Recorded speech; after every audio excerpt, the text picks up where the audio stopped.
I finally got to print it last night. I'm so excited. Here it is. Super exciting. I think the head looks really cool. Alright, let's get it off.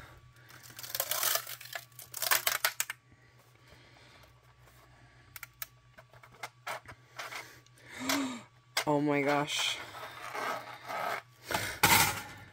Okay, we've got a little bit of stringing, that's fine.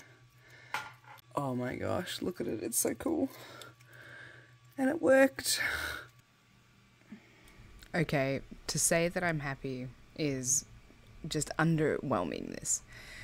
I think it looks really, really cool, and I think it turned out pretty well. It fully articulates. The legs aren't as flimsy as I thought they were going to be. I did get a bit of stringing, but that's purely the filament and probably the temperature that I printed it at. However, I didn't have to like force any joints. They were all really, really nice and loose. So really, really happy. I'm not too happy with the arms and how they've come out, but they can always be changed.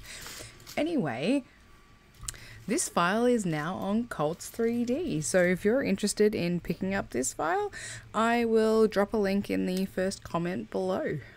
But seriously, the support across these last few videos with the modelling process of this dragon has been surreal, and I just really want to thank everybody. It's been really cool. I really enjoyed making this, and I hope some people can get to really enjoy making this as well. As always, let me know what you think in the comments below, and don't forget to like and follow because you won't want to miss when I'm printing or sculpting next.